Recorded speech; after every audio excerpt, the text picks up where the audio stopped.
देखो आप चाहते हैं कि हमारी पैसे से आसक्ति टूट जाए, चाहते ना लोग, तो पैसे से आसक्ति क्यों है? पहले प्रश्न ये करो। पैसे से आसक्ति, आपको लगता है स्त्री से हमारी बुद्धि टूट जाए, तो स्त्री में सुख बुद्धि क्यों है? पुरुष से हमारी सुख बुद्धि तो क्यों है? प्रश्न तो ये होना चाहिए ना। अब वो है, वो तो हमें भी पता है, लेकिन ये है क्यों? कारण क्या है इसका?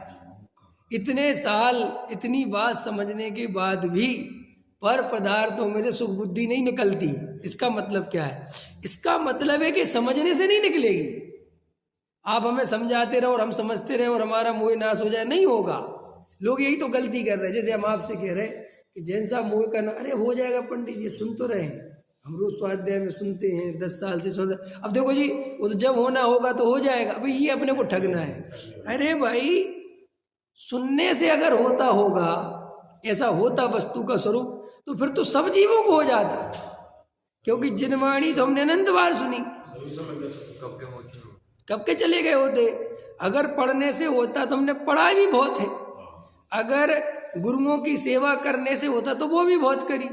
महाराजों की सेवा आहार देने से, मंदिर जाने से, पूजा करने से, भक्ति करने से, स्वाध्याय करने से, पंडित बनने से अगर ये मोह का नाश होता तो भाई साहब इनमें से ऐसा कुछ भी नहीं है जो हमने नहीं किया, और एक बार नहीं किया। इसका मतलब मोह इससे नाश नहीं होगा। तो फिर तुम किसकी प्रतीक्षा कर रहे हो? किस बात की प्रतीक्षा कर रहे हो कि हो जाएगा? भाई साहब, कल के प्रवचन में लिया था ना, जैसे मनाली में बर्फ देखने की इच्छा है और इतनी भयंकर सर्दी है, फिर भी देखने की इच्छा है, और गवर्नमेंट अनाउंसमेंट कर रही है कि अभी मत जाना, वहाँ पे खतरा है, रेड अलर्ट जारी है, तो भी देख लो। आप मनाली गए होंगे, आप में से कई लोग गए होंगे, है ना? उसमें जो वो ट्रैक है जिस पे वो बस चलाते हैं, कितना खतरनाक है, और आए दिन बस पलटती है। ऐसा तो नहीं कि नहीं पलटती, कभी भी पढ़ लेना 2-4 बसें पलट जाती, क्योंकि वो ट्रैक ऐसा बना हुआ है, पहाड़ी ऐसे ऐसे ऐसे ऐसे पलट ही जाएगी। फिर भी जान की बाजी लगाकर वो गे कैसा है, वो बर्फबारी कैसे होती है देखना है।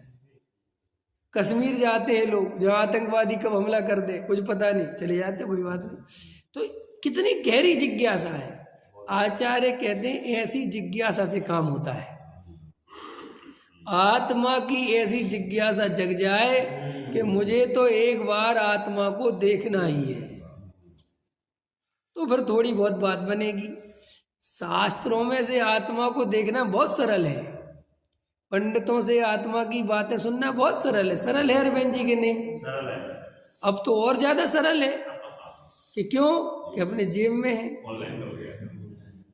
बोलो, जिस पंडित जी को सुनना हो, जिस महाराज जी को सुनना हो, बटन दबा दो, सुन लो। बोलो, सारे पंडित जी हैं अपनी जेब में, सारे बड़े बड़े पंडित, बड़े बड़े महाराज सब हैं। तो सुनने से नहीं होता, प्रॉब्लम यही तो है। अगर सुनने से होता तो बहुत अच्छा था, बहुत बढ़िया था, फिर तो बहुत ही बढ़िया था। देखो, आत्मा एक ऐसी चीज है जो सबके लिए एक समान है, एक प्रकार के पुरुषार्थ से मिलती है। चाहे करोड़पति हो, चाहे अरबपति हो, चाहे रोडपति हो, चाहे कुछ हो। अगर आत्मा चाहिए तो कुछ नहीं कर सकते। कि साहब मैं अरबपति हूँ, मैं स्पेशल प्रवचन सुन सकता हूँ, कि तुम तो स्पेशल का बाप सुनना हो। आत्मा का अनुभव तो खुद ही करना पड़ेगा।